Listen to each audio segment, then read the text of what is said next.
This is fine. This is a poor substitute for therapy, but an excellent substitute for other podcasts. We're not like other podcasts. Join us as we find the answers to the universe's biggest questions like, is butter a carb? Does crying burn calories? And what the fuck am I doing with my life? We're here to be your part-time therapist, astrologer, concierge doctor, and fairy godmother. Do you need someone to validate you today? Cool. Come on in. We're fine. This is fine. You guys, I got my Spotify Wrapped for this podcast, and I am blown away. I am moved to tears. All I can say is thank you. This listenership, this amazing community has done so much for our burgeoning, blossoming baby bird podcast. You have helped make my dream a reality this year. Thanks to you, we are in the top 10% of most shared podcasts globally and the top 15% most followed podcasts globally. I have no idea how that happened. We have been listened to in 20 countries. Holy shit. And your favorite episodes, according to the stats, were the Astro lessons and forecasts with Shannon. So we've got her in here in the studio today to give us a 2023 astrology forecast. A look at the year ahead according to the cosmos and celestial weather. The retrogrades, the trines and transits, the lunations. It's going to be action-packed, so we'll make sure that we bookmark sections of this episode so you can refer back throughout the year. This is our last podcast episode of 2022, so I want to take this time to acknowledge again just how much you've made our dreams come true over here at This Is Fine HQ. We're immeasurably grateful for your support. Every listen, download, share, message, every note that you enjoyed an episode, it means more to me than I can put into words. And I promise to keep the fun coming in 2023. All right, I won't keep you waiting any longer. Let's get Shannon in here to forecast our next year. Okay, Shannon, happy winter solstice. Happy solstice. Thank you. We're literally doing it live today. We've never recorded and published a same-day episode, so this is a fun first on this podcast, and probably the closest we're going to get to a live stream for a long time. So thank you for playing along. Yay. Yeah. Oh, me. Yeah. Playing along. We're literally doing it live, clearly. So as per usual, just, to honor our traditions, are you fine today? I'm fine plus. I love fine plus. That's beautiful. Yeah, feeling good. Thanks for bringing that energy here into the studio. You're really carrying me on your back today. Oh my God. Well, we have a lot of fun in store for our listeners today. We're talking about the year ahead. This episode, I keep forgetting, is literally coming out today. So if you're listening today on the solstice, December 21st, yay you. And if you're listening a little bit later, you got a lot of time. You've got about 12 months plus to hear all about 2023. But should we just get right into forecasting? Let's just get right into forecasting. Woo!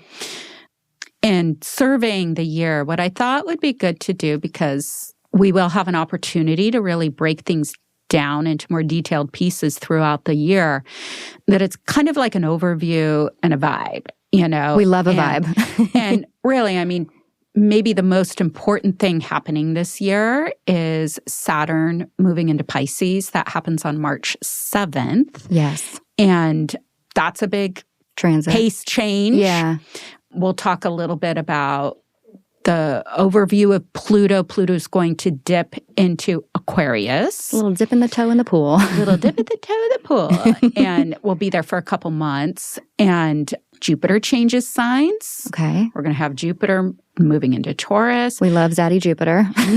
We're going to have the nodes change signs. Yes. Big deal. And a few days later, we have Venus going retrograde. So those are sort of in Leo. So those are kind of our bigger, broader strokes. Totally. And so, yeah, we'll just do a little bit. Love it.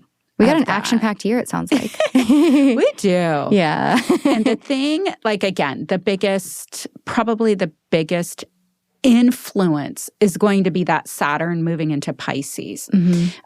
Again, March 7th, mark your calendars. Yeah. And it will be there through, for about 3 years. It's going to be in Pisces for 3 years. And the important thing about Saturn in Pisces as opposed to any other sign, what makes it sort of different, it has like Pisces has a different function for Saturn than it does. That's true for any planet. But what always happens is Pisces is becoming home to a planet that's been very hard at work for about 5 years. So Saturn, when it's in Pisces, it's always coming right off of having a heavy job, like the heavy load. It had to do a tremendous amount for 5 years, as opposed to it doesn't really get a break, as far as its rulership, because it's in charge of both Capricorn and Aquarius. And just to kind of review, when Saturn is in Capricorn, it's sort of that structure, looking at what is and what has been. Right. So we're looking at the past and what doesn't work anymore. And then Saturn in Aquarius is hard at work building new. And this is where, when we look at the difference between modern rulership and traditional rulership, it gives us a deeper piece of Aquarius. Aquarius kind of got shafted. Literally exactly. The same time, by having it just, Uranus, this destabilizing planet, and not wanting to be held down and independent and freedom. While Aquarian energy does have some of those energies, the Saturn aspect, we have to remember Aquarius is still a fixed sign. It's fixed air. So it still wants rules. So Saturn in Aquarius is about building out the new, like where's the new structure? How do we expand where we are? But we're still putting in structure and foundation. Right. It's not just all chaos like Uranus. Right. Exactly. Exactly. And so another way to look at this is whenever Saturn moves into Pisces, it's always the postlude of some pretty big hard shit happening. Right. So this has been going on from Saturn went into Capricorn like 2017. December 20th, 2017 is when it entered Capricorn. Okay. So that was like the beginning. It's like, here we go. Remember where I was basically, and I didn't even know about astrology. That's funny. For me, it's interesting. It's just flashing right now. I feel like that was when I very first started posting on Instagram. Wow. I'm just remembering because I'm like, how do I write a post? Blah, blah, blah. Yeah. And I kind of hit my swing, in that time. Because I remember writing about Saturn moving into Pisces, Saturn moving into Capricorn. Yeah, which is a big deal, right? Like we're coming into this big cycle. And then, so that was through 2020. Yes. And then moved into Aquarius. I remember moved into Aquarius. We were like looking at it. December you could 21st. See it. Yeah, that was the alignment, Jupiter-Saturn. Yeah. I mean, very important. Really big things happened as we're reflecting on the past, right? What we're leaving behind. A few really big things happened. I mean, besides all the... besides literally everything. Everything. We had... it was co-present with Pluto, as well as Jupiter, and we had the Mars joining, so there were some big things happening with that.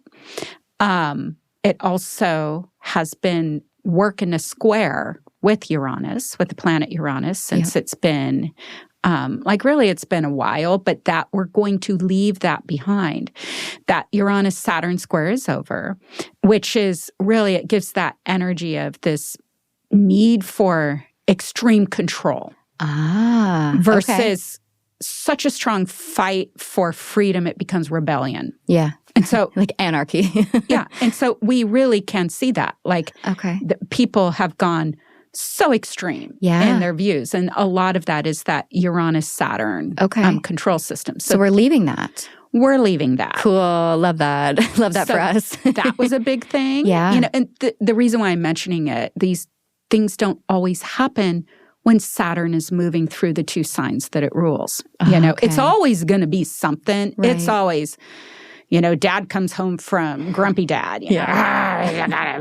Or mom, maybe you have that mom too. But like the parental figure just coming down hard on you. Okay. It's sort of that, we got to get all this done. It means, well, like, I'm doing this for your benefit. Yeah, but it also sucks. Yeah, it's just hard. So we have that. We also, another big thing that happened, we mentioned it a little before when Jupiter joined with that first Jupiter-Saturn conjunction, launching, they only joining in air signs. Right. So that happened during this, and that's a bit more elevation, but it's still a little bit of levity. We're still hard at work. Yep. Yeah, and I'm sure there are other things, but those are off the top of my head. Those are some of the bigger, stronger, like we felt it, we lived it. Mm-hmm. So it's been like a cosmic marathon of sorts for 5-6 years? 5 years. 5 years, yeah. It'll be 5+ by the time we reach that March 7th. So a couple things of Saturn, Pisces. It is that sort of, we could say, repair. So when Saturn's in Pisces, the focus is more on like the humanities wheel. So like if you're going to the high school, like, am I going to do the structured fun, just practical track, or am I going to do, this is what I want to do, right. That love. Also, I think art being a way of communicating without specific words. You know what I mean? Totally. Like that whole Marshall McLuhan, a picture's worth 1,000 words, where we're communicating through art. Like some of the greatest music, I think of just the 60s, like when Saturn was in Pisces during the 60s. And, it's just different. So there's, again, more of a focus on humanities, art, culture. And again, it comes in as a cure to that sort of ditch-digging practical shifts that we had to go through the last 5 years. It's always a different world coming out of a Saturn, Capricorn, Aquarius cycle, where things had a really serious tone in those 5 years. And then, it's like creative. And so that's a good thing. And the other thing, Saturn, when it's in Pisces, it helps to build your dreams. It's like a builder of, I have some structure, but I'm not having to work so hard for, literally revolutionizing humanity's thoughts and perceptions. Like we get to sort of, chill a little bit. And then another big thing to bring in that, is an interesting, like this is a bigger topic, but I'll just bring it in, is that Saturn will be co-present with Neptune through its entire journey through track through Pisces. And then they move together. They both cross Aries together. Cute. Saturn moves into into Aries on February 13th, 2026, and Neptune, I think, at like the end of January 2026. So that's a really big deal. So what we're talking about is Saturn, Neptune, really for 5 years. Yeah. They will be co-present. They're going on a road trip for 5 years. Yeah, and it's a big deal because it is. They're very dynamically different. Yeah. Saturn is what's real. Neptune is dreams. What's not real. Yeah, totally. The illusion, reality. It's all those energies sort of merging. And also another way to look at Neptune. Neptune is like, it's the solvent. Okay. It's a dissolver. Yeah. So we kind of have this theme of a lot of these big control systems that came under that, Aquarius Saturn energy dissolving. Okay. And so that's a good thing. Yeah, I love that. I think too much control and just too, we got to work together, people. Yeah. Got to soften in some areas. Got to soften. I'm not saying give up your ideals. Right. We stay strong in our ideals, but this is the beauty of Saturn and Pisces, is Saturn, again, brings reality. So there's a little bit of a, how do I say that? It just kind of softens it's balancing it out. Edges. Yeah. Yeah, totally. The blunt edges of like Saturnian structure. It's now like softening a little bit with Pisces, which is like the most boundaryless of the signs, right? Exactly. Yeah. There is zero boundary with Pisces. So as a Saturn and Pisces native, yeah, I can speak to this. Speak your truth. So this is what I'll explain, like my journey, which now I'm telling you is like my Saturn. I'm going into my second Saturn return. Yeah. Which I actually am inviting. It is one of those placements, I think, that can be unique, even felt on a Saturn return level. And the impact that Saturn and Pisces can have on general mass, it's that, again, boundaryless emotional nature. Like emotions are rich. And so people who are a little on the buttoned up side or feel like, okay, I'm in control, I want to be in control, can feel a little destabilized emotionally. They can feel like, where do I put these emotions? I have like all this emotional richness. Like, it doesn't work in a traditional standard way. So the good thing is that's why, spirituality we can look at with Pisces as well. That, that also Saturn, Neptune.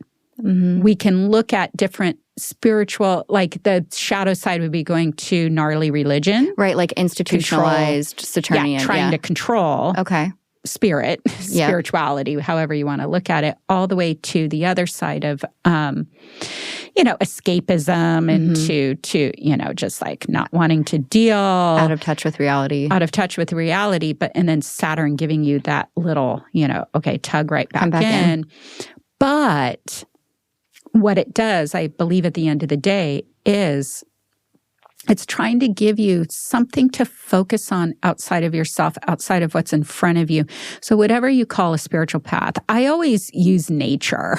Like you can be an atheist and, I have atheist clients and somehow nature does seem to be their place. It's like, so you do have something that you can submit to that's bigger than you. Just going surfing. Right. Just immersing yourself in the ocean. It's beautiful. Which is very Piscean, so of Piscean. course, and Neptune. Or, going on a hike, just connecting because you are in that state of mind of knowing, oh, this energy is bigger than I am. Yeah. And so I don't care what it is. Like, I really don't care, like what path you choose. For sure. But probably you will find comfort in adopting some spiritual practice of some sort. It can even be like, I've probably said it on the podcast before, like my home base meditation is Vipassana. And, the whole point of it is you're just observing, like that's it. So you can have a practice like that that's not bringing one drop of focus on light or focus on this. Right. So there's that. You're just scanning yourself. So that would be very, cool. Good. All the way to I want to open my pineal gland and I want to see everything that I'm not seeing with my, with my eyes. Retinas. My retinas. I'm going to activate the optic nerve of my pineal gland. That's going to be amazing. Like, say more. That's going to be like to not just have it be flight of fancy. Right. It's like, make it real. Oh, this is real. And so Saturn then I look at as a guardian. So like this kind of is perfect. This is very Saturn and Pisces. I'm giving away Saturn Pisces because I don't know if you edit these podcasts and put structure to them, but I flow over here and then I flow over there like that. But it's all very real and rooted what I'm talking about. Totally. So you just got a lot to share. A lot to share. Pisces has no limit. And yes, we do edit usually, but not today. Not today. So welcome to Saturn and Pisces. But the point I was going to make is that like for me, that's this, I went off and now coming back to being someone who has Saturn and Pisces. For me and many Saturn and Pisces people that I know, like within my age and, the younger generation, those born in the like kind of mid-ish, my mid-90s. Yeah. That we felt like that. Yeah. All the way up to our Saturn return. Okay. Like we're over here, we're pulled in all these places and like it just saved my life. Wow. My first Saturn return. And of course, I was practicing astrology and then just in absolute terror and fear, like, it's going to get worse. Because also, remember, we lived through Saturn and the other two signs, like, getting thrown about. Mm-hmm. And so what this does for those of you out there who have your Saturn in Pisces, so born in the mid-90s, you can look your chart up, or born in the mid-60s. Mm-hmm. You know, and if you born in the mid-30s, basically, in the early 30s, if you're listening to this and you're born in the mid-30s, please hit me up. I want to know who you are. So it's that would be their third Saturn return. Cool. But what it really did, again, for myself, was the opposite of what it can do to others, which is, I have compartments for all of this energy. It's when I started doing readings super professionally. Right. Was in that Saturn return. I had a place, astrology gave me a container for all of that other energy that I'd been working with. Because we've probably said this too, while I am a very structured, traditional astrologer, I channel and I have been channeling and open since my very first memories, which was when I was born. I remember being born. And I remember having that connection. I could see everybody's everything and just, viewing it from more of a consciousness place rather than that human place. But that was a lot to work with. Yeah. Up until my Saturn return. No big deal. I'm just channeling everything from the universe. But it wasn't easy. It was for sure. It's not anything, because they go, oh, that's so cool. It's like, no, really, really challenging, really hard to be in a body and have more than. I can only imagine. And so here comes Saturn, was my superhero who came in who knew? Yeah. It's like, here, we're just going to structure this. We're not taking it away. We're just putting it in places. And so the way I process that is like a human who does not channel in the way that you do is like, okay, I've been scattered for a while. I have so much going on. I'm overwhelmed. Now, a life coach or a planner or a boot camp trainer, someone's going to come in and be like, here's all the stuff that you've been working with. And now you're going to have some structure. And you're like, oh, thank God. I've been so all over the place, so abundantly overwhelmed. And thank you for saying overwhelm, because that is the word. And that's what I got from it. For everyone. Yeah. That you may find things slipping through the cracks, one drop at a time, because this is it's subtle over time. Pisces. Mm-hmm. Yeah. Where you're suddenly paralyzed and you can't do anything. Yeah.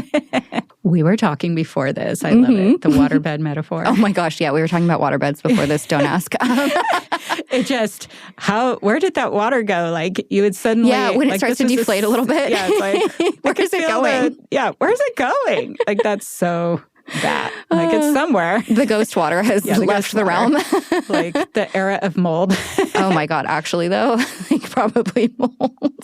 So anyway, okay. But so we get it. So basically, I hope the takeaway is things ease up. Mm-hmm.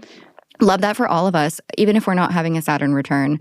And I do want to say, for anyone listening who is about to go through their first Saturn return, all of you Saturn in Pisces natives, it's not that bad. I've been through a Saturn return. Shannon's been through at least one. You're heading into your second. Heading into my second. Yeah. I feel like that's something, especially in pop astrology, that is painted as very scary and traumatic. And I'm going to interject. You're like, actually, it's bad. I'm kidding. Well, the difference is it really is specific to where your Saturn is. It's not. Yeah. Your Saturn is where it's supposed to be. Yeah. Yeah. So it's in its rulership. Okay. The other thing, this is for everybody else, approaching a Saturn return, for wherever you are, it just tabulates, what have you done, what haven't you done? Mm-hmm. That's all it's doing. Balancing out. So you can do the work. If you are astrology literate and you know your chart and you are, I don't care how old you are, if you're a teenager, you're in your early to mid-20s, just look at what it requires. What are the energies of the sign your Saturn's placed in? You can do work ahead. You can get your homework done early. Yeah. And then, in fact, Saturn rewards that. Yeah. And even if it's in a hard place, it will feel like it's working easier and more constructively rather than having to undo old things, that where makes you a lot of haven't. sense. And just to get another simple statement, it's just, where have you been taking responsibility? Where have you not been taking responsibility? It's so black and white, actually. Yeah. Okay. Well, if you're a Saturn in Pisces individual, this is your time. Yeah, I think that it will help if you have felt pulled in many directions. You don't know where to go. I do see that too. Saturn and Pisces people, they do a lot of different things before their Saturn return. And that does tend to be their root moment. Like focusing in on the thing. And probably have many talents. They've been pulled in all the different directions. I'm over here and been judged for doing that. And now, there it is. Or they judge themselves like, why can't I find my thing? Yeah. And luckily our culture is shifting. I feel like it does support not staying in one place to calcification. Totally. Where now we get to do more things, and even big companies, like they actually look at you like, why have you been there for so long? What's wrong with you? Yeah. It's totally different than the generations past. Right. Yeah. But it's still, we're talking about internal feeling within the self, so there's more of a self-identity. Okay. So, yeah, I don't know. Is there anything more to say about Saturn and Pisces? Saturn and Pisces? One of the big takeaways I got from you is that this is a really good time, maybe if like you're setting a New Year's resolution to take up a spiritual practice, whether that's the type of meditation Shannon talked about. I can't remember is that a Sanskrit name? No, Vipassana? It is not. It's actually the meditation that Buddha did when he became enlightened. Okay. But it's just basically, just scanning your body. Or what's the other one? Mindfulness meditation? Yeah, just download a meditation app. Just focus on your breathing. Focus on breathing, if that's what body you're comfortable scan. with. Listen to very elaborate guided meditations. Because we're supposed to be coming out of hard density. And it's okay to move into fantasy to nourish your spirit. Yeah. Maybe also like take up creative endeavors this year. Would that be a fun thing for people to do? Creative writing, writing what just happened. Writing your memoir. That's actually a really big thing. I've been working on a memoir for like 5 years. Exactly. That's it. Cool. Well, you'll hopefully lose judgment. Yeah, maybe. We'll see. Okay, but this is great. Yeah, I know, right? That's what I would love. So take up a spiritual practice, even if that's like, meditation, getting out in nature, or just exploring more of your spirituality to like whatever extent that works for you. Taking up some creative endeavors, creative writing. Would you say like art would be a cool one? Music. Anything that feels good. Yeah. If we want to get technical, look at your fifth house ruler. Okay. What sign and planet are ruling your fifth house? Saturn.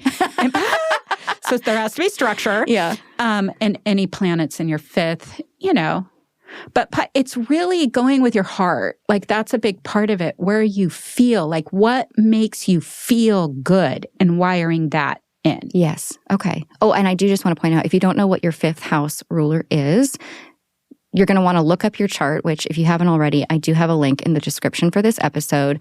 Enter your birth time, where you were born, and you're going to see like where your rising sign is on the left of the wheel. And then you're just going to count until you get to the fifth house, find what sign that is. And then there are rulers of each of the signs. So for example, Saturn is Capricorn and Aquarius. Then Jupiter is Pisces and Sagittarius. I'm like trying to go in order in my brain. This is hard. And then Mars is Aries and Scorpio. Then Venus is Taurus and Libra. Then we get to the moon for Cancer. Right? Oh, no, I skipped Gemini. Sorry. Mercury. I'll let you do your thing. Mercury is Gemini and Virgo. You started this train. I know. Now I got to finish it. Moon is Cancer. Sun is Leo. I think I just did all of them. So hopefully you just found your fifth house, what zodiac sign it was, and then correlated that to the ruler, and then you find that planet in your chart. So if your fifth house is Aries, then you find where Mars is in your chart. Did I do an okay job? There, I was, yeah. For sure. Go look at your chart. Yeah. It's very easy to find your own chart. You can find it online. She believes in you. So the next thing that, is important, like really important, is Pluto will be changing signs. And this is always a big deal because it's the planet that stays the longest in a sign. Generally, it has a very large ecliptic, so I can't, it's it's anywhere from like, I want to say maybe 12 years to 28 years, depending on where it is in that arc of ascension. So it's, we've been Pluto Capricorn since 2008. So we are now moving on March 23rd, 2020. So 3/23/23 at 5:23 a.m. Pacific time. Oh, wow. All the 23s, 5. One of my favorite numbers. Yeah. Change in a good and the best of ways. Yeah. It will move into Aquarius for a very short time. A dip. Just for a few months. So it moves to 0 degrees Aquarius, and 5 weeks later, it's going to go retrograde, and then it will move back into Capricorn on June 11th of the same year, 2023. And something I put of note, it's like, oh, that's interesting. At the moment it moves back into Capricorn, we're going to be having a Neptune moon conjunction at 27 degrees Pisces, which is real. And Saturn, of course, is already there. Yeah. It's at the beginning. It's just like, where are you at? Neptune, I know you're in here somewhere.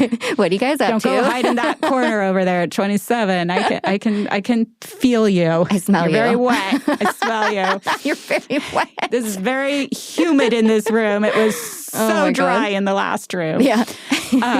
But I'm mentioning this because it kind of, we look at those charts of when the moment of something happens.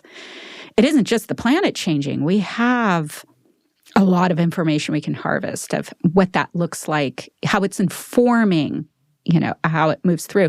So that Neptune, the moon kind of has a Neptunian type vibe anyways, because it's not looking at being bound either by the, temporal world. It's satelliting around the temporal world. And so anyways, and we have that Pisces. So there's a bit of, I don't know if we'll see me being unique in this, but I see hope in it because it's like, don't forget as I go back into Capricorn, into kind of that rocky terrain place, that rocky terrain, that we still are moving towards something different and better. Okay. And so I just wanted, it's like, oh, what a beautiful moment there. Yeah. So that feels really nice after the past few years. Yeah. Some hope. And then Pluto will go into Aquarius for the long haul on January 20th, 2024. Okay. Through March 8th, 2043. Wow. Okay. So there we go. That's a new era. That's a new era. Yeah. We're creating a new era. And the other thing I wanted to kind of mention before I, maybe it'll help explain Pluto and Aquarius, but I put in the Pluto in Leo. Oh, yeah. So Leo is opposite Aquarius. So that's going to be something interesting for our Pluto-Leo generation who are in their 70s. Like they're older, but they're going to be having a Pluto opposition. Interesting. And again, this is not like one of those easily tracked, when you're around 42, you have a Uranus opposition. When you're 29, you have a Saturn return. It's not as easy. So it's a little bit unique. Okay. So the thing I wanted to mention, again, hopefully this will help explain Aquarian energy, but it was that Pluto and Leo generation. So it started basically 38 and ended in 58. So people born in that time are considered the Pluto and Leo generation. Yes. And kind of like just boomers. This little well, they are the boomers. Yeah. Those are the boomers. Yeah. Pluto-Leo is a boomer thing. And there's a couple months at the very beginning between February and June where it slipped back in to Cancer. But pretty much we can, say between 38 and 58, Pluto was in Leo. And this, more than anything, like one of my biggest takeaways, it was that, Leo as like the ego nature, the ego force, putting people on a pedestal. Like this was when, we look at all of like Hollywood and famous people, like that was really when that was born. Interesting. People being put in this placement and the glamour and the creating this false world. Like hierarchy. And hierarchy, for sure, does well under Leo energy. And Aquarius is literally the antithesis of that. And so in Aquarius, we have sort of I look at it at, I was born with Pluto in Virgo. So for me, opposite that Saturn, like my Saturn's a little tricky. It has it's opposite Saturn, Uranus. So that Saturn, Uranus, and Virgo, to me, it's like humility is the cure for the overindulgent self-absorption kind of energy. Yeah. And giving people idol, like idolatry of individuals. Yes, exactly. It literally is. Yeah. We can say, and of course, I'm speaking in extreme terms. For sure. Just to illustrate like what this energy could be at its most. Exactly. Yeah. Exactly. So where, it's interesting because monarchies do really well with. Interesting. Yeah. Like Pluto Leo. They don't do so well in Pluto Aquarius, because it literally is that energy of, kind of dispersing the power to the people. So we're really looking at, sort of that energy, and we kind of get a glimpse of it. Okay. And the thing when Pluto in Aquarius, we do look at advancements in technology. Duh. This isn't a hard one. Like that was the Industrial Revolution was right there. Oh, cool. So we can think. So that was the last time that Pluto was in Aquarius was the Industrial Revolution. Cool. Exactly. And that was between 1778 and 1798. Cool. So we can see a 20-year. Yeah. Like it was a good long It was right time. after the Revolutionary War. Okay. Cool. I know we had the French Revolution, I think, during that time. Yeah. I'm not the history person. Same. But I know the planet Uranus was discovered, which is another amazing. Let's give it to Aquarius. Oh, that makes sense now. I don't know. I don't think they did that then. I think it was done later. But it fits. Yeah. It fits. So, it's really good for rapid technological advancements for that shift and change, which we already can see it, right? It's coming. It's coming because that's the way these things work. The energy is preset to really take off. So we have that, which we'll see. And just again, part of this too, like Saturn's been doing its work. This is where we go, okay, Saturn, you're not so bad. Thank you. Yeah. Thank you for setting some systems up. And, so when Pluto comes into Aquarius, it already did some groundwork. Yeah. Like Saturn's going to be ready for a vacation in Pisces. On the beach. But it is more, because we know Aquarian energy is more about humanity and what's good for the whole. Collective. The collective, not just for the individual and individual rule. And so we kind of see that setting up as well, right? Within I am not a monarchy expert. Right. But there's a lot of there's shit going down. In the monarchy. And even I know, again, I'm sorry if I'm wrong, but like King Charles is already, he's shut down a lot of the old school systems since he's become king to no, we're not going to put money in this. We're not going to put money in that. He's already starting to change that money construct. Cool. So we see that starting to happen. And he's reducing. That's what I remember. He's reducing. Retracting, yeah. Or contracting? That's the word I'm looking for. Just pulling it in. Well, he's reducing it. Yeah. He's literally taking people out of who has access to some of these, royal pleasures. I don't know. Is that because he's a Scorpio? He's just like, my stuff. Well, South Node's in Scorpio. He's very aware of the cost of it, Yeah. And I'm not, believe me, I'm not like some royal fan here. I'm just... this is how we explain and illustrate. Taking note of, he's already gotten the memo, and so, that's something that will maybe help the monarch, monarch system structure stay. Yeah, maybe. If they adapt. Yeah.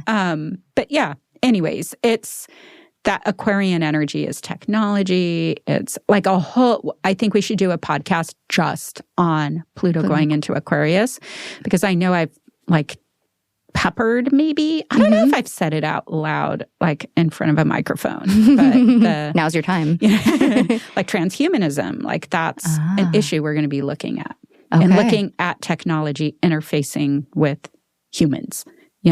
That's That scares me. going to be a thing that we're going to have to be conscious about. Okay. And then here we have Saturn and Pisces. Sure. For sure. Yeah. Inject me with this and that. Sounds cool. Yeah, sounds cool. Give me some nanos. Put that, whatever it is in my head, the chip. Love that for sure. It's just, we're going to have to look at it. Okay. That's the thing. It will be a topic. Okay. That will be a technological food. We still have a few years of Uranus and Taurus. Oh, yeah. So we're looking food supply. Yep. And innovation coming to maybe actually save the day, but knowing which side is it on? Right. Luckily, I think the Saturn and Pisces will help us see the bigger ramification what's the big picture Impact. Yeah, totally. And so we come up with some balanced solution. We love balance. Yes. So that, okay. That's little taste. We got a taste of Saturn. We got a taste of Pluto. And now we've got some Are we ready for a little Jupiter? Oh, Jupiter. How could I forget Jupiter? So Jupiter will be changing signs. It's really moving fast. We're entering the year just at the time of this. Today when you're recording. Listening. Yeah. Happy solstice. And it just days ago went into Aries, Jupiter into Aries. Yeah. And we'll just skip right through until May 16th. So it moves pretty quickly for its regular track. So, and then it kind of normalizes. So Jupiter, that planet of expansion, who's also been, our air quote, superheroes have been busy. Yeah. All the big ones have been busy doing big work to try to balance us out, And so it gets through Aries, and then May 16th, like I said, through 2023 through May 25th, 2024. So here we go back into,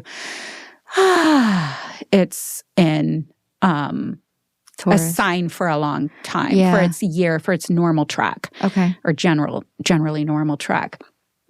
And so what's nice about this, because we've had so much change, so much shift. Right. I think that, kind of slows things down. We know that because Taurus slows things down. Yeah, it does. So Jupiter's expansion is slowed and solidified. So we can look at this as an integration time, an integration cycle, integrating all that rapid change and shift and the new rules of the past few years. So it's sort of, this is where we'll see within our own worlds and the outer world, okay, we see what tracked and what didn't track, And so it's nice. I think in general, Jupiter isn't, it wants to just expand away and hits Taurus and come on, move a little faster. But now it's oh, this is the perfect balm. Okay. This is what I need. And the other thing I wanted to mention is that Jupiter and Taurus will help Saturn and Pisces. Okay. Because Saturn can then see from a sextile Jupiter. Yeah. So it sees it. It can't see it. So Jupiter, because we know Jupiter rules Pisces. Mm-hmm. So this is a nice that help and working together, because they're comrades on paradigm shift stuff, And so there's a little bit they joined at that, December 20th, 2021, going into Aquarius. Did I say that right? Or 2020? I can't. Anyways, it's one of those. Blah. But it joined. It's okay, divide, conquer. We're doing this work. And now, okay, we can root this. We can slow down a little. Okay. We still have a lot of stuff going on, I'm not going to lie, but it doesn't feel the same way. And we have places to go, and, to go and retreat and to reflect. Mm-hmm. That's another thing, Jupiter and Taurus. Another thing, it's slows time down enough. It's oh, I can finally make those changes that I've always wanted to make, when it's we're overwhelmed, there's too much. This, again, helps that Saturn Pisces for the year. Right. So it helps in a constructive way. And it confirms things.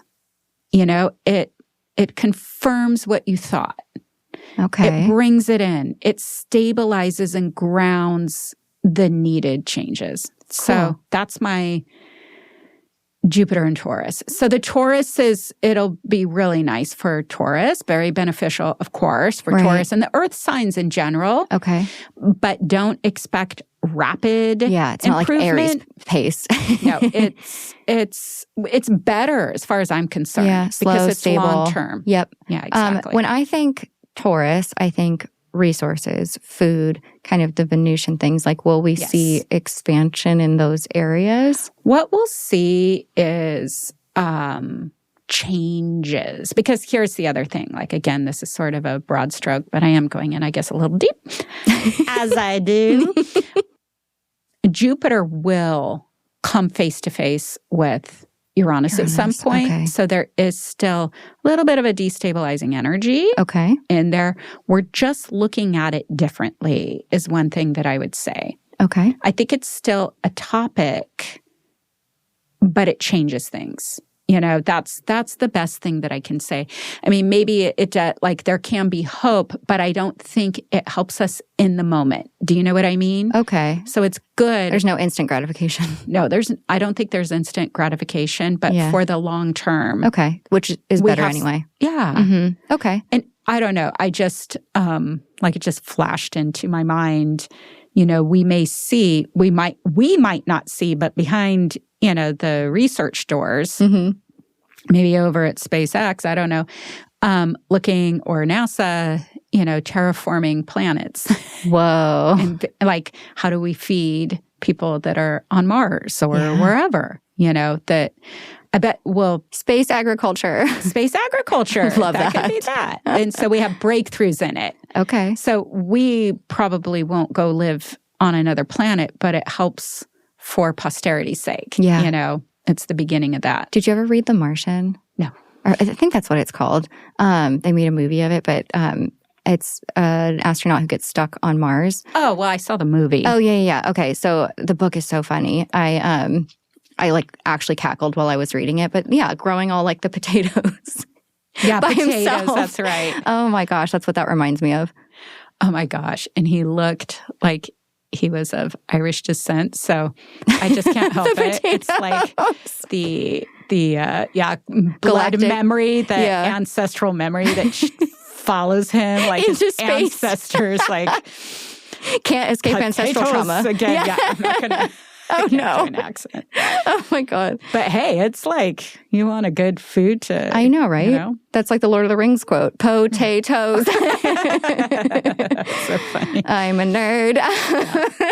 So then the next one that I would want to cover and we'll just do this super light. Yeah, the nodes. The nodes are going to change. So what that means with the nodal change, it's also change of eclipses. Yes. So where all the rapid work is getting done. So we're shifting from Taurus, Scorpio into Aries-Libra. Aries-Libra. Yeah. We talked a lot about Scorpio Taurus this past year, and if you missed that episode, definitely go back. I think it's around 18, 19-ish. But yeah, go back and like get a debrief on that. But that means that we're switching from that energy into a new energy this year. And so what we will experience is, and this is what can happen at the bookends of the cycle, we'll get an out of sign eclipse. So we start to feel this in spring, that I think that April? I don't know the exact day, but there's an Aries lunation that is April 20th. An eclipse. So the 29 degrees Aries then? Yep. April 20th, Aries new moon, 29 degrees, 50 minutes. So it's a partial eclipse, but the nodes are still in Taurus. Okay. On a 420. Escape. Yeah. Escape in plans. So we start to transition. But when we move Aries is the self. That's where we're moving in to the North Node. So we know this is another point. The solar eclipses will be happening then starting. It goes from basically mid-July 2023 through January 2025. Okay. For a year and a half. And so the solar eclipses are going to be happening in the sign of the sun's exaltation. So that's cool. Yes and no. Because again, grasshopper. Yes. Everyone's hearing this in real time, like me just absorbing your wisdom. But what I was going to say is sometimes you think, oh, good, it's exaltation. It's exaltation. This is good. But we need to remember that it just gives more fuel and more energy for that to happen. So it actually amplifies the eclipse energy. Okay. Because it's in the sun's exaltation. So the volume's getting turned way up. The volume's getting turned way up. Okay. Now, gnarly. Yeah. So so it's strong. But what we know is we are rapidly moving into, strong. And I can make a statement right now, which again, I haven't written or thought it out. So I'm just doing it live. Welcome to the live. That here we have Pluto dipping into Aquarius, and then it will settle in during this transit. Okay. And that North Node, this is the direction we're supposed to be moving. This is where we're supposed to be going. And what's expanding is in Aries. It's like, whoa, whoa, whoa. Let me think about that. You said the collective. What about me? Yeah. It will just, you're very aware of your own body. Okay. Because it's Aries. It's the self, such the body. It's a vital. Yeah. It's just that it's the vitality of the body. Cool. And that energy. And just, I always look at, you always see very strong Aries in superhuman athlete charts, Olympic charts. They have usually some strong Aries in there. So their bodies are intelligent. Cool. I guess what I'm saying. That makes sense. We are hopefully moving in to listen to our body. Ooh, to say, I love that theme. This works, this does not work. Yeah.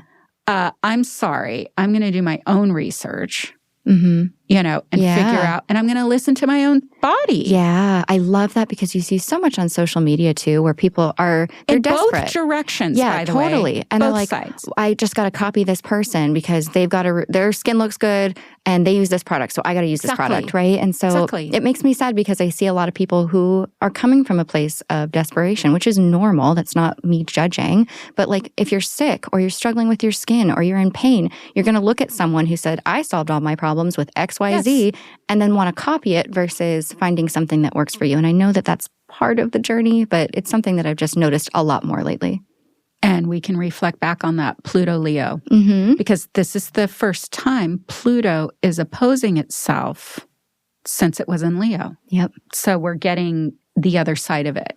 Wow. And at the same time, this is the thing, I feel like we are all maturing because there are those places where it's knowing about autonomy, but also not being really stuck in your ego nature for the sake of ego, and knowing when we do need to default to the what is better for the collective. Right. So it's both the of those balance things. of the two. That is a topic. Cool. I don't know the answers. Yeah. I just know it's a topic. Okay. Something to think about this year. And then the South Node is always where we're refining. So South Node will be in Libra, which is we're looking at, just the first thing comes to my mind is, codependency. Where am I too clingy, needy, and dependent on others. Right. And that's one of the beautiful gifts of Aries. Aries has as an archetype of an energy, has so many gifts to give us. And I love Aries. It's true that because they understand their own energy very well. And in general, I'm speaking generally, that they aren't necessarily as offended by others. Yeah. thicker difficulty skin. with them. Yeah. It's like, That's too bad for you. That classic apology that's really not an apology. Yes. Oh, I'm sorry you feel that way. It's one of my favorites, actually. I'm sorry you're feeling that way. Yeah. Like, I'm sorry you thought that. Yeah. Not, I am sorry I did something that has you feeling that way. Yeah. There's a difference. Hey, all good. This is the lesson we're all collectively learning. And then, of course, if you are born within the Aries-Libra axis, this will be, a stronger lesson for you, or getting support to do this work. So it's also that. Refining our relationships. So we'll probably get some good headway. Like if you're in a marriage, in a business partnership, in whatever it is that you are contracted or an obligation to another, it helps give the tools you need to, okay, we can work on this. You get to work on it constructively. Remember, Libra is Venus ruled, which is one of our benefics. Right. So what's interesting is we're switching from a benefic ruling the North Node right now, right, to jumping over to ruling the other sign. It's Venus, Mars, rules. Mars. Oh my gosh. I just put that together in my head. Okay. So we have the malefic and the benefic switching. Yep.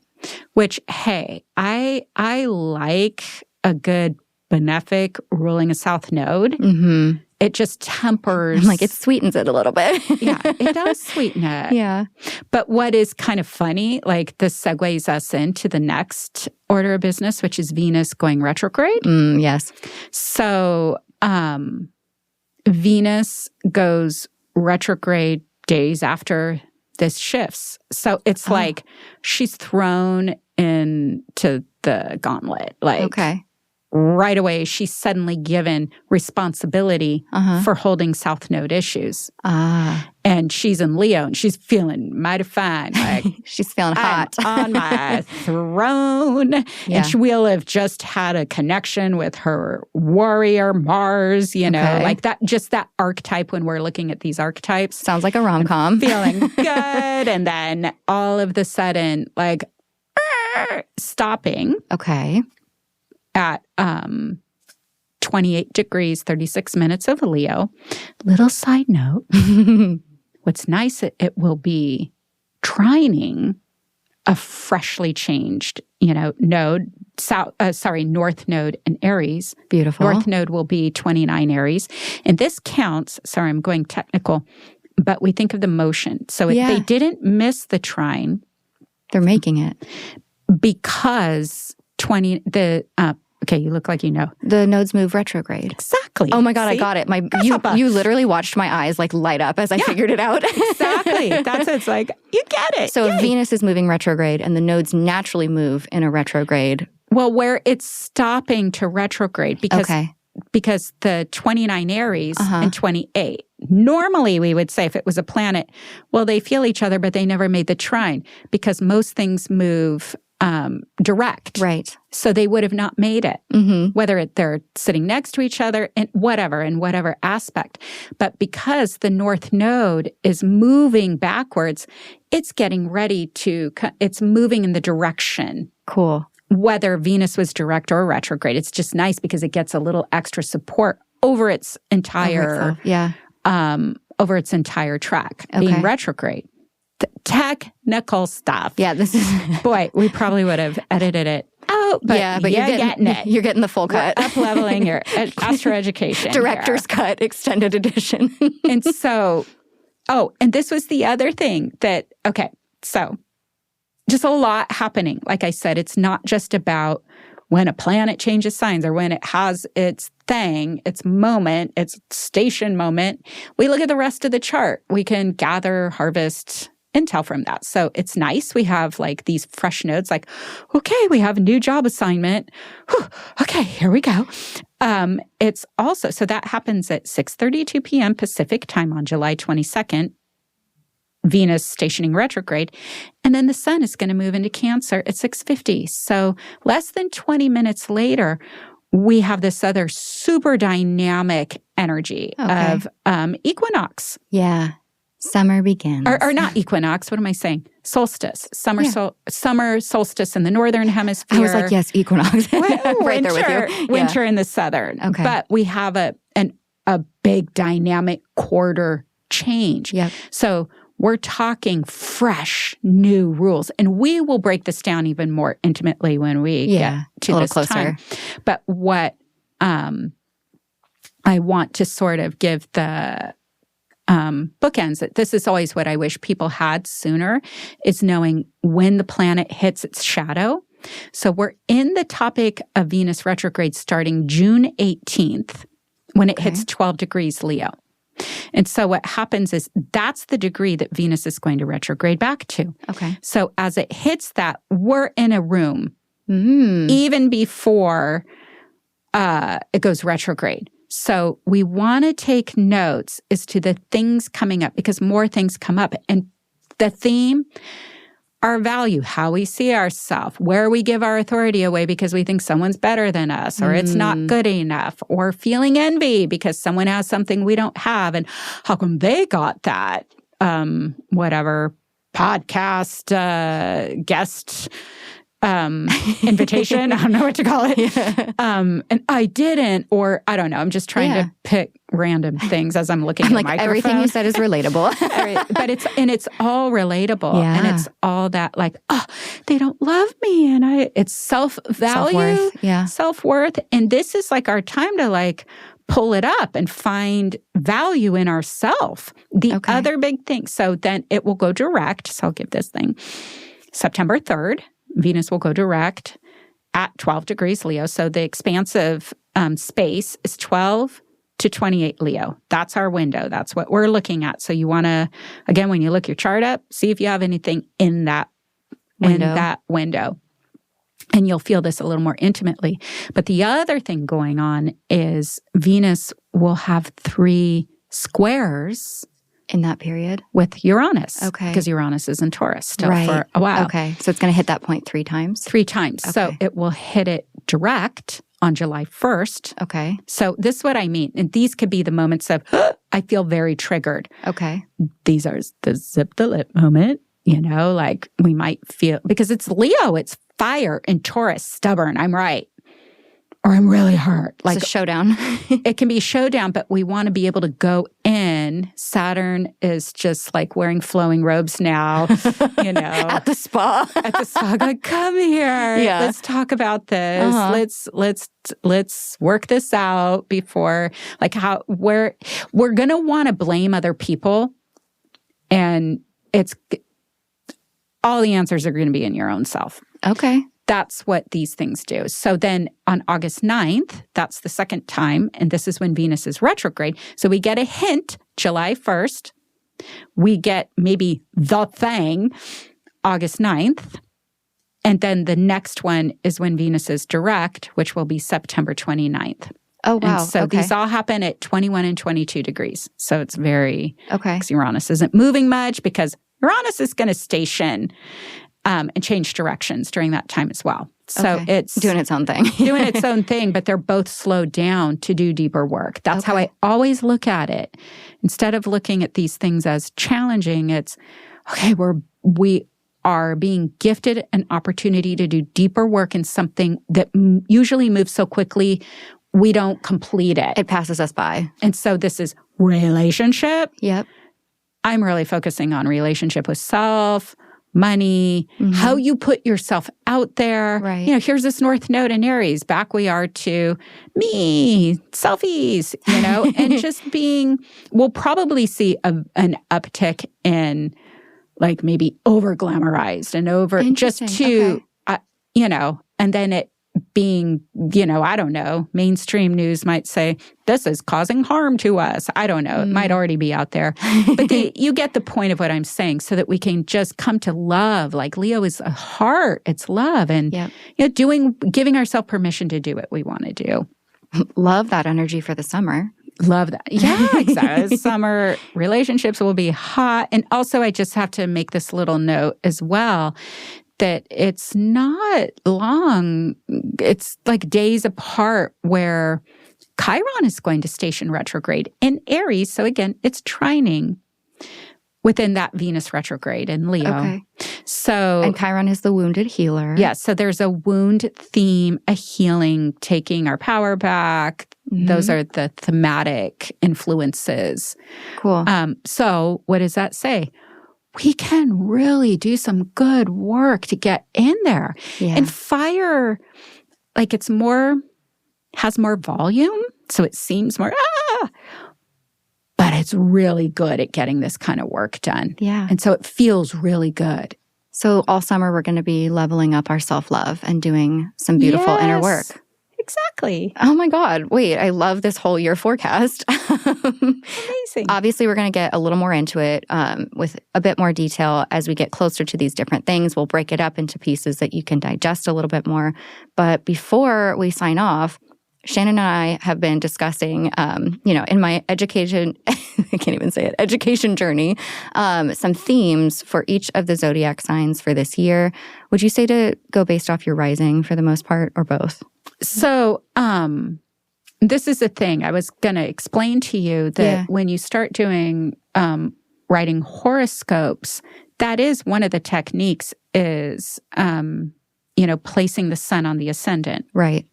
So whether you are sun or ascendant, this works. Okay. Because it's a technique. You just place the sun on the ascendant of wherever the sun is. If it's Aries ascendant, Taurus ascendant. So both, they're interchangeable. It does work, but the ascendant is more precise. Okay. For sure. So if someone listening to this right now knows that, okay, I'm an Aries sun, but I'm a Gemini ascendant, I'm going to listen closely to my Gemini. Yeah, look horoscope. at both. Okay. So both are pretty applicable. Yeah, you can look at both and you see what it feels like. But this is specific. There's no wiggle room with the ascendant. Okay. This is it. And a good thing to do, and you'll probably put in the show notes of how to get your own chart. Yes. When it allows you to do, personal. Like your settings. Yeah, your settings. Put whole sign. It just make it easier for yourself. Yeah, if you click a little wheel, if you can edit the house system, set that to whole sign houses, it'll probably be default to something called Placidus. Yeah. So switch it to whole sign. It's just easier to read at the beginning. It's just so much easier. It's cleaner. It is. It's cleaner. Okay, themes for each zodiac sign for 2023. So if you are Aries, and you did an amazing job. Oh, thank you. When you wrote this, it was great. So Aries, you're dealing with 12th house themes. So and what we're basing this off, by the way, is where Saturn is. So this is, because Saturn will be the theme driver for over 2 years, almost 3 years. Yeah. And it starts this year. Yep. So just get comfortable. Mm-hmm. Take your jacket off. You're in. You're here. Take your a load off. Yeah. Kick your shoes off. We're here. Yep. Yeah. We're not moving from this place. So the good news is you have time to really work with this. So sorry, Aries, you're going to get a little bit double whacked for starting mid this year, through, because, Saturn will be in your 12th, starting March 7th. And then the nodes change. So this is where eclipses are. Mm-hmm. And this is where the good news is we get to fast track something. So what you are fast tracking is the opposite of your nature, which is ultimately, I like to say the house is the let go, let spirit, let God, goddess, whatever, works for you. It's like the let go. Yep. It's like surrender. Release. Where you see where you don't control. And this is why I think it can be the house of self-sabotage. Because it's when we step in our own way when we were if we sabotaged ourselves, it was when we were supposed to be yielding to a situation, including with our words. You know, Aries have good words. So it's like retreating on the arguments, and just they more than anybody can really move into that spiritualizing or expanding. You know, when we're talking about pineal gland health, you know, Aries rules the brain. Like it's literally the head, the brain. So there's a lot if you just recede and go in. And like if you want to launch things, Aries is so like an autopilot launch, which is helpful more than other signs. And it is cardinal, but it's like cardinal, de la cardinal. And so it's good to, you know, you can benefit though from receding and, you know, refining what you have. And then when we come out of it and, you know, when Saturn leaves Aries, Pisces moves into your sign, will bring structure and stability because it'll hit you next. So in 3 years. Yeah, in 3 years, then you're ready to go. And Saturn's like, I'm here with the building crew. Yeah. Like that's how you should be looking at things. So, okay, I could go on and on. Yeah. Sorry. That's all right. Okay, Maybe it'd be faster if you just read it. Gosh. Nah. Okay, it sounds better coming from you. Okay. Taurus. So Taurus, then the theme is going to be 11th house. So we're looking at 11th house issues for the next basically 3 years. And the first thing that comes to mind with this is friend groups, tribes. Because Taurus is one of those super sturdy, loyal, there through the thick of it, the Your ride or die. Stuff, Yeah. You know, and this is a good time to go, you know, I think I've outgrown this. Yeah. There's the maturity. And wanting, you know, because it's also those bigger, like, what's my impact on the planet with the people? There's a maturity that is being interwoven for Taurus and being able to do something about it.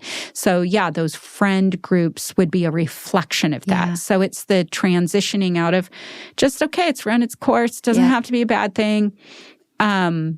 You know, Uranus is still there, so there might still be some sudden shakeups. Yeah. But depending on where you are, you know, by degrees, or it might have already happened, and now we're collecting new friends. But at some point, we are bringing in, you know, new people and a place we can get those new tribes because, you know, Taurus isn't, it's a very static sign. It isn't out moving around. Is joining groups that have meaning and testing them out, like the Sierra Club, the whatever, you know, French Club, I don't know. Again, looking at you, I'm not going far. You know, or it's just, you know, really some social justice, you know, group that you feel really aligned with and being able to do something.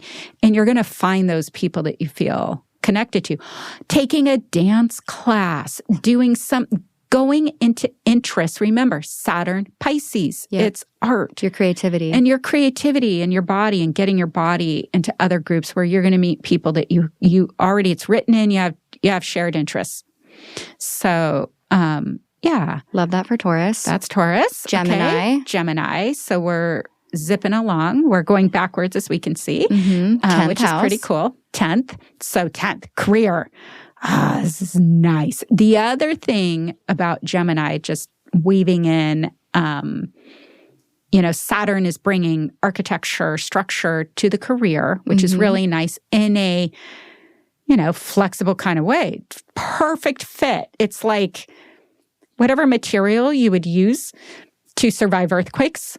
Ooh, yeah. Shock absorption. Yeah, shock absorption. Okay. It's like built out of that there's mobility, but there's also stability. Yeah. And it's gonna be great for career advancement. Amazing. And at the same time, the other little thing I was thinking is that the nodes are shifting into like being really able to help Geminis because it's going to be Aries and trining Libra. And sextile. Okay.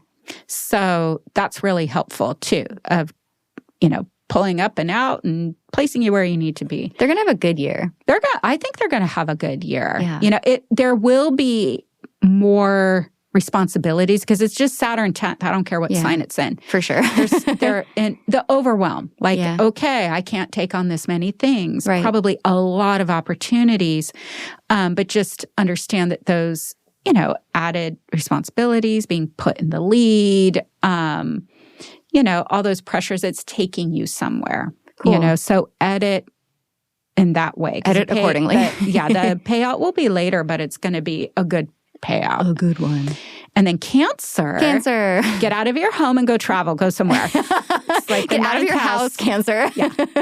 This is, ninth house is a good, juicy house. I love the ninth. It's one of the auspicious houses, like in the house strength and weakness.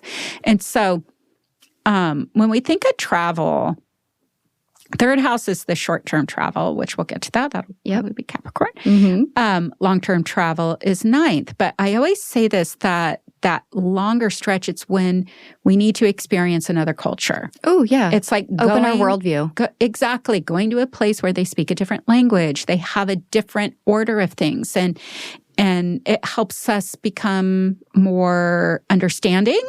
Yep. Like, oh, they're not bad people. They just do this differently. Yes, I love that. And just experiencing that and being enriched by that. Mm-hmm. And that's also, I think, why, it's also the bigger education, higher education. Yeah. Cancers will be craving, just a little more like intellectual enrichment. Depth. Yeah. Going deeper on something, which I'm sorry, I'm like, oh, my son, who is the Cancer, will be going to graduate school probably. So funny. I was like, time. Get a master's degree, go book a trip. That's amazing. Okay, Cancer, you got your directions. Yeah, I hope that was like really clear.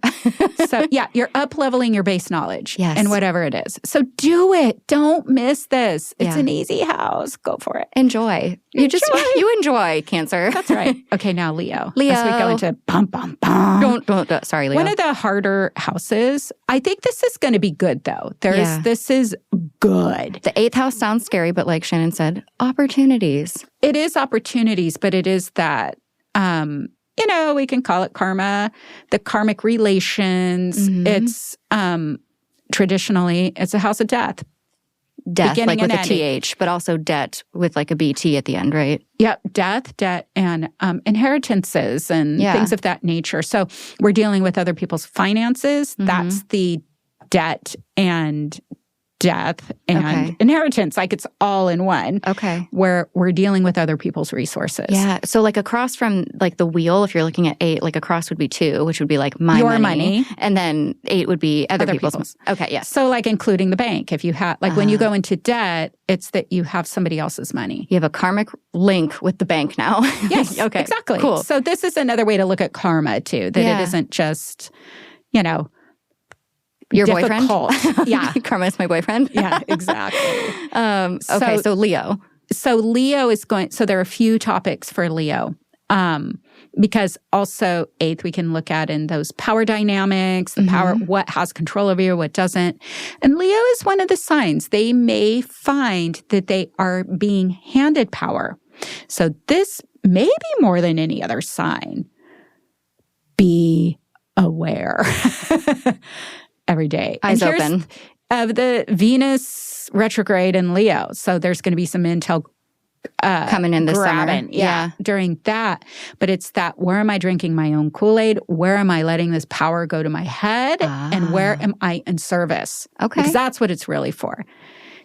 So that, I think the ego dynamic can be a thing, but it's also there equally to move into that place of leadership within, I am humble to the people that I am working with.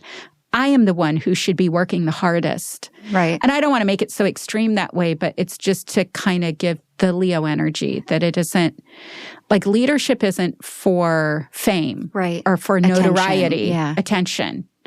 True leadership, and we know this, we see the good leaders. Mm-hmm. It's like that gets dry or old soon. If that isn't, your thing, you actually have to have responsibilities. So that's the thing with the Leo, the karmic things, and looking at debt. Also doing investments that you're going to have something that will pay off later. So knowing, okay, if I'm going to invest in this, I better like not touch it. Yep. So I get that ROI.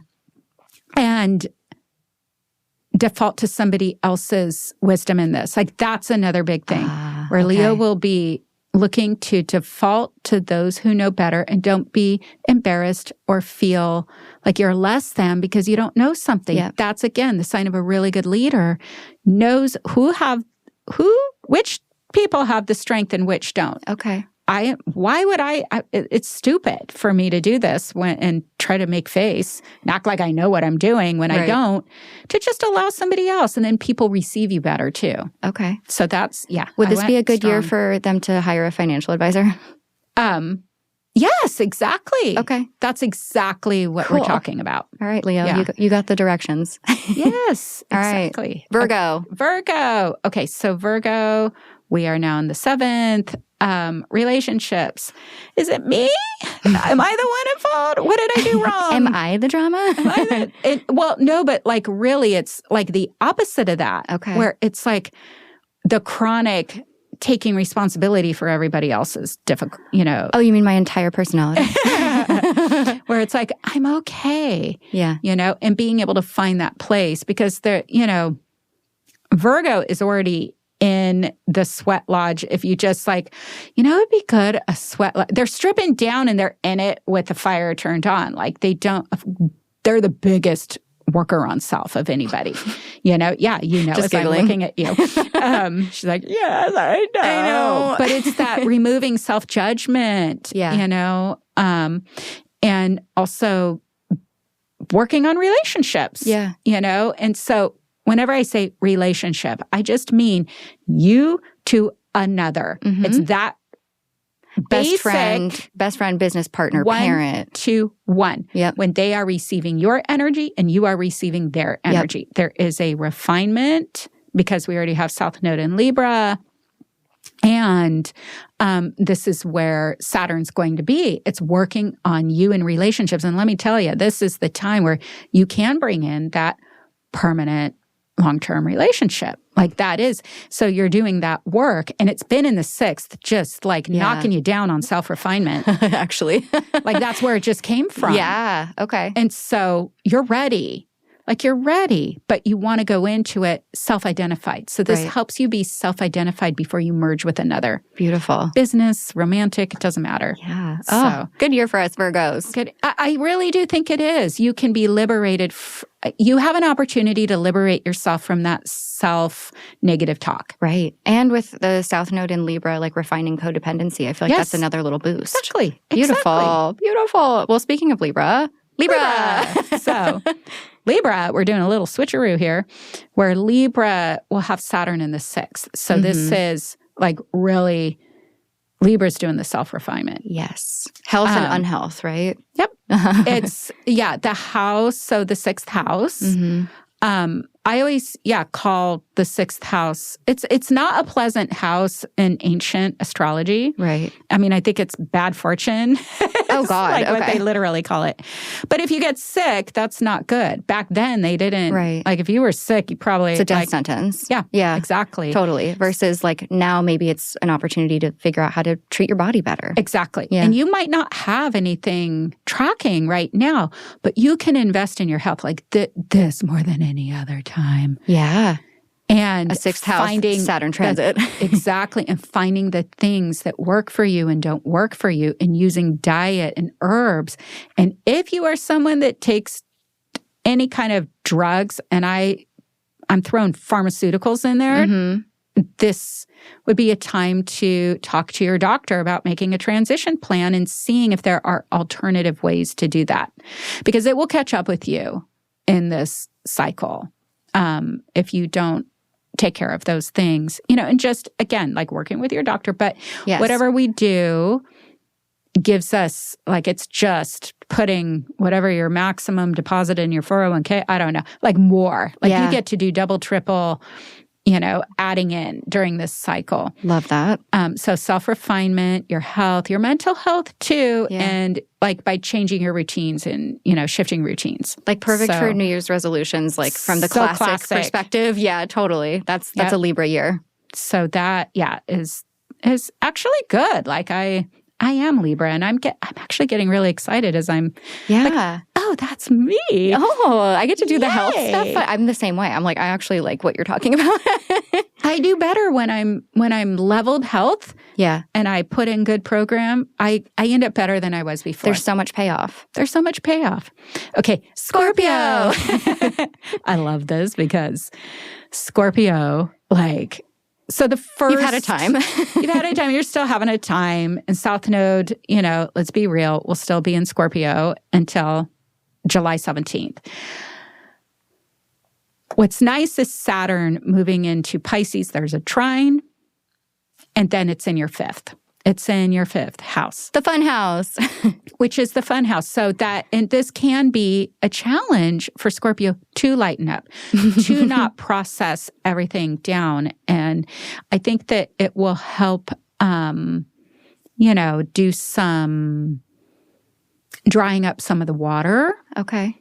Will be helpful, even though it seems very wet. It's, you know what I mean? It's like that, okay, it isn't so humid that I can't move. Can't breathe. Or that I can't breathe. So that kind of is the challenge to like, you know what, I'm going to let these people figure it out for themselves.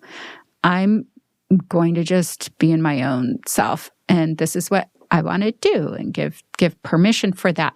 But the big thing, once you find like a place where you can just, you know what, I'm just going to let it go. Yeah. Yeah. Scorpio's like wincing right now.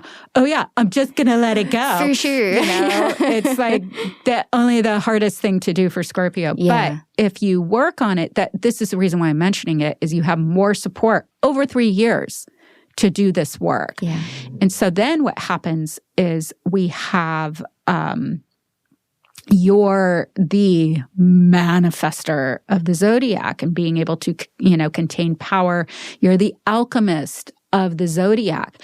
And we're in a place that would be the womb, where we give birth to literally where we physically make children, but also we birth our ideas. And so it is the house of creativity. So can you imagine, like, Scorpio is getting a well-needed boost. Yeah. I think that Scorpios will be one of the ones that, hopefully feel a little more buoyant. At least have a place to put the energy. Yeah, I love that. So Sagittarius. The focus for Sag will be fourth house issues, which is home, family. So, and I always, this isn't ancient astrology.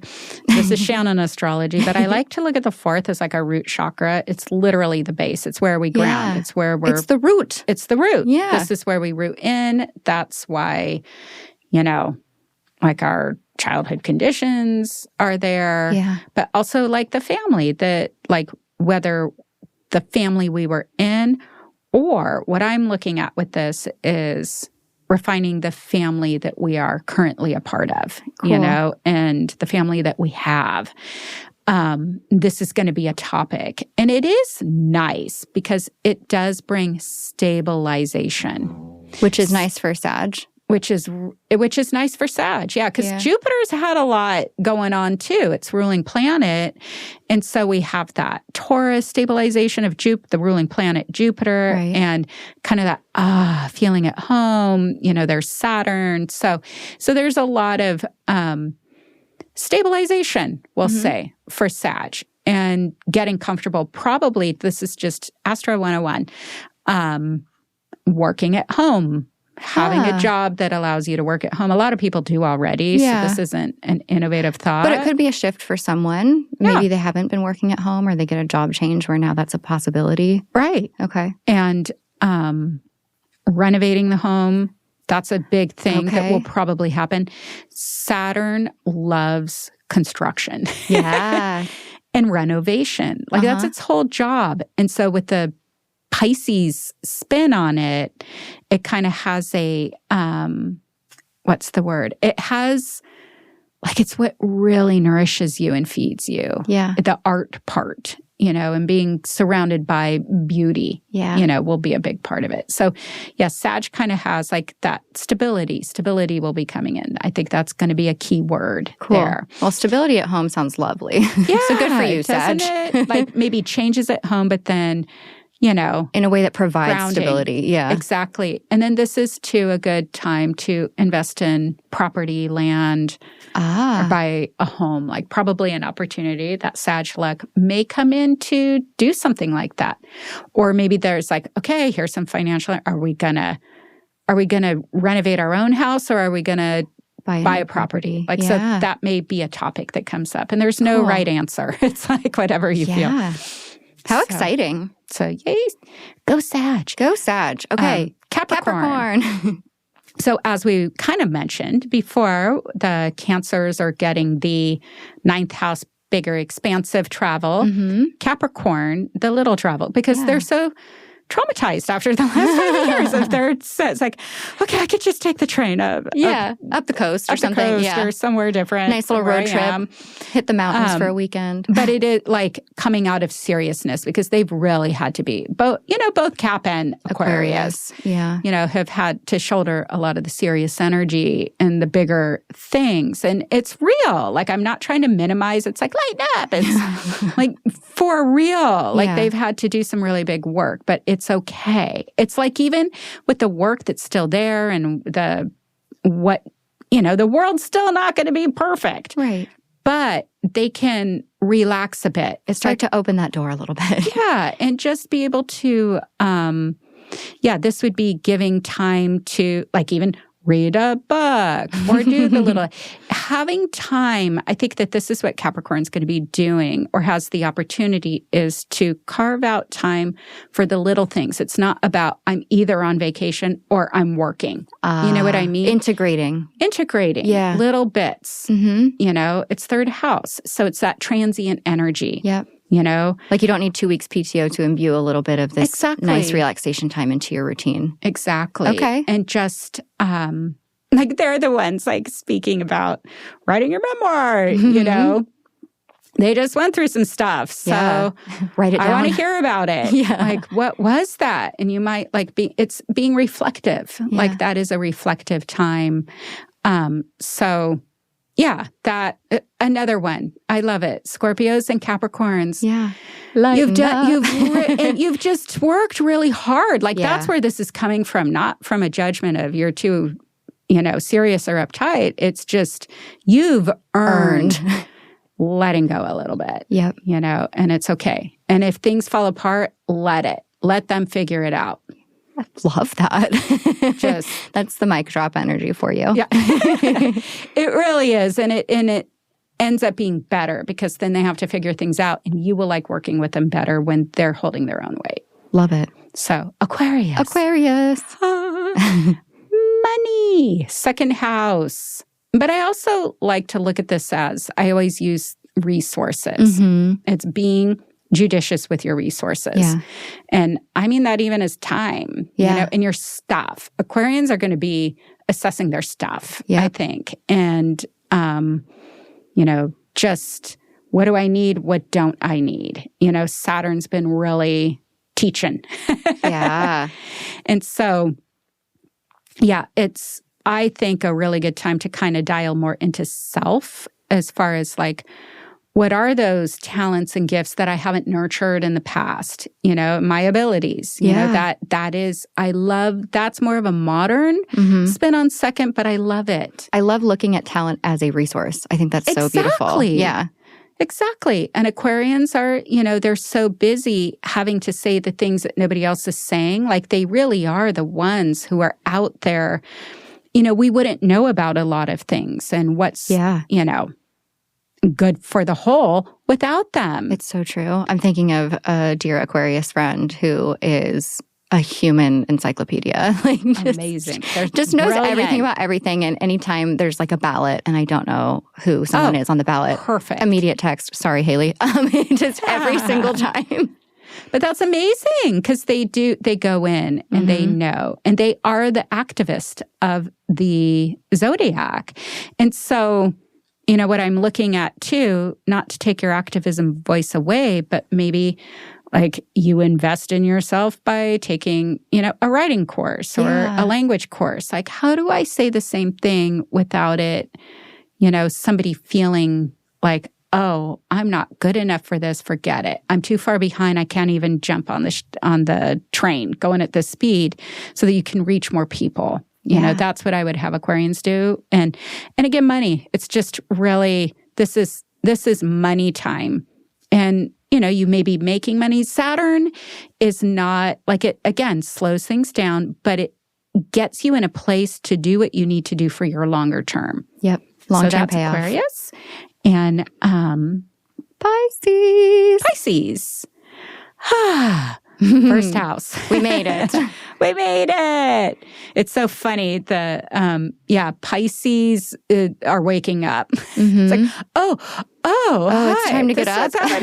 Jupiter has gone through its sign, its own. Jupiter is the ruler of Pisces. Mm-hmm. And now Saturn's entering first house, if we're looking at it this way. And saying, okay, I have to bring structure into my life. A bit of what I said of the Saturn and Pisces natives, where I think that this will be a very positive cycle. Sometimes things will feel more real than you want it to feel, but have strategies, like put boundaries up with people that are pulling on you in that way. Yeah. And just, okay, so boundary would be a key word. Putting a boundary around literally the energetic field of the self. Yeah. No. Learn how to say no. Pisces is like, what did you just say? I don't know that word. and saying no to self, too. It's like, oh, I really want that. I really want this thing. It's going to make me temporarily feel better. Like when we were speaking a little bit about like those who are on, whatever kind of drugs, alcohol, just anything any substance that alters your state of being. I'm not saying like cold turkey, but just having an awareness of what does it feel like to be in my own mind, right, as opposed to an altered mind. Yeah. And just being able to, that's just what I mean by when I use the word judicious, it's just being aware. Like just having an awareness of like, oh, okay, I think I'll just use this for special, like on the weekends or whatever. I love that this is where my Pisces thing is going. Of the course, drugs. And it's not just, physical enhancements or mental enhancements. Yeah. It's just anything that alters your perception, right? And where we feel addictive. Yeah. Okay. So which could be might be addicted to working out, like a hobby, a person, like or just going into such massive overwhelm. Like that's sort of what I'm looking at this. That Pisces tends to be an overwhelm, and it's not their fault. Like for real, just the energy just keeps coming in until it's the door is manually shut. Yeah. And it's not natural like it is for other people.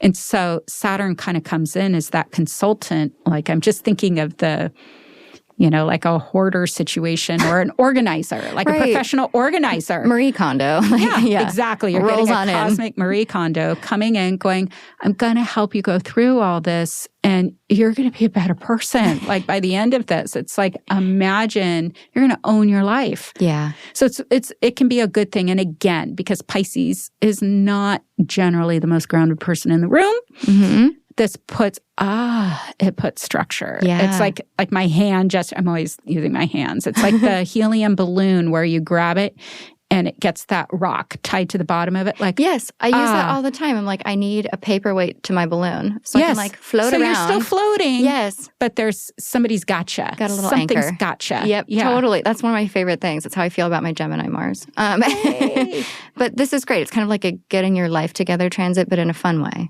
In a fun way. And just really focused on self. Yeah. And it feels good. First house is the most you. And it is another one to wire in, healthy habits of moving your body, eating well, because that's how I look at first house is the house of health, sixth house is the house of not health. Yeah. Like what happened? I didn't deal with my first house very well. Oh, and you make it all the way around to 6 and then it's like, oops. Yeah. Okay. That tracks. There we go. We made it. I made it. Shannon, thank you. This was a doozy of an episode, but we've got a big year ahead of us, and you have been the most wonderful cornerstone of this podcast. We've only been in existence for about 6 months, and your lessons and your forecasts have been the most popular episodes. Everyone's loving it. Thank you for giving your time so willingly and selflessly to educate all of our listeners, to help us learn and level up and feel more in touch with ourselves and the world around us. So thank you for everything you've done this year. My pleasure. And I just love how much people are using astrology. I think it's the astrology that they're interested in. That's amazing. And you, girlfriend. Come on. But thank you. And Merry Christmas. Happy New Year. Merry Christmas. We're doing it live. Hey. Okay, so that's going to do it. Again, save and download this episode to refer back to throughout the year so you can keep adding to your astrological knowledge and get some reminders of what's going on at any particular moment in 2023.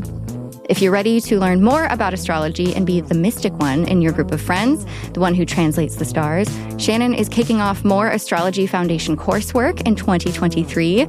Take some classes with me. I'll be in literally all of them so we can be study buddies. Head to her site, moongathering.com. I will hyperlink in the description. Get the newsletter, get on that list. You can be notified when courses are starting up. Also, fun fact, I'm on that newsletter team, so you'll be getting some star-studded love notes in your inbox from yours truly. This is also our last call of 2022 to join our Patreon. There is no expiration date or anything. I just wanted to remind you that we have one. It's patreon.com/thisisfinepodcast. I have so many fun ideas for you for the show next year. I can't wait to get it all rolled out for you. But until then, I hope you have a beautiful, restful, restorative few weeks filled with all the joy your sparkly little heart could ever dream of. I'm wishing you a wonderful Christmas, Hanukkah, New Year's, any other wintry holiday that sets your heart aglow and gives you the warm and fuzzies. If you miss me too much between now and then, first of all, I get it. I would miss me too. But for real, if you need another episode, go to our girl Jenny Gaither's podcast. It's called Mind Your Confidence, and listen to our last episode about lessons we've learned in our late 20s/early 30s. And yes, there is a little bit more astrology from Shannon's lesson in there too. And obviously, I'll hyperlink you as well. Okay, can you tell I'm not good at goodbyes? I'll never let you go, Jack. Just kidding. It's time to go. I see you. I love you. I'm so excited to be here with you. Happy holidays. Happy New Year. You're fine. We're fine. This is fine. A bientôt. Bye. Thanks for tuning in to this episode of This Is Fine. I've been your host, Dominique Michelle Astorino. We're based in San Diego, recording in studio at DLI Productions in Pacific Beach with Emmy Award-winning sound designer Dan De La Isla.